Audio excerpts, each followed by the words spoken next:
હાય, સંદેશ ન્યૂઝના digital platform સાથે હું છું માલવી. યુનિફાઈડ પેન્શન સ્કીમ એટલે કે યુપીએસ જે 1 એપ્રિલ 2025થી જ અમલમાં આવશે. પાત્ર કર્મચારીઓએ નિયત સમય મર્યાદામાં અરજી કરવી જરૂરી છે, જે 1 એપ્રિલ 2025થી 3 મહિનાની અંદર ઓનલાઈન અને ઓફલાઈન બંને રીતે કરી શકાય છે. હવે હું આપને જણાવી દઉં કે આખરે આ યુપીએસ એટલે કે યુનિફાઈડ પેન્શન સ્કીમ એ છે શું. કેન્દ્રીય કર્મચારીઓને યુપીએસ હેઠળ ફિક્સ પેન્શન આપવામાં આવશે, જે કર્મચારીની રિટાયરમેન્ટ પહેલાના છેલ્લા 12 મહિનાના એવરેજ બેઝિક સેલરીના 50% હશે. અને આ પેન્શન મેળવવા માટે કર્મચારીએ ઓછામાં ઓછા 25 વર્ષ સુધી સેવા આપવી પડશે. અને જો કર્મચારીનું આ દરમિયાન મૃત્યુ થાય છે તો તેના પરિવારને પણ પેન્શન મળતું રહેશે, જે તેને મળેલા પેન્શનના 60% હશે. આ સિવાય મિનિમમ એશ્યોર્ડ પેન્શન પણ આપવામાં આવશે, એટલે કે 10 વર્ષ સુધી કામ કરનારાઓને ઓછામાં ઓછું 10,000 રૂપિયાનું પેન્શન મળશે.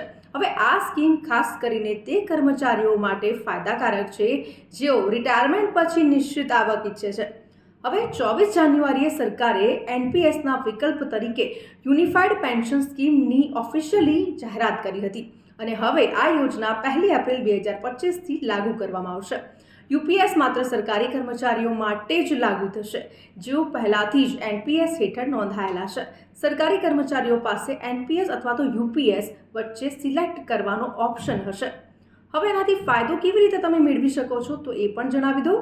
નવી પેન્શન સ્કીમમાં કર્મચારીએ તેના બેઝિક સેલરીના 10% યોગદાન આપવું પડશે. આમાં સરકારનો ફાળો 14% છે, જ્યારે યુપીએસમાં જે 1 એપ્રિલ 2025થી લાગુ થવા જઈ રહી છે એમાં સરકારનું યોગદાન કર્મચારીની બેઝિક સેલરીના 18.5% હશે. હવે આ જે યુપીએસ સ્કીમ છે એનાથી લગભગ 23 લાખ કર્મચારીઓને ફાયદો થવાનો છે અને પ્રથમ વર્ષમાં જ સરકારી તિજોરી પર 6,250 કરોડનું ભારણ વધશે. તો આવા જ ઇન્ફોર્મેટિવ વિડીયોઝ જોવા માટે સંદેશ ન્યૂઝના ડિજિટલ પ્લેટફોર્મ સાથે જોડાયેલા રહો.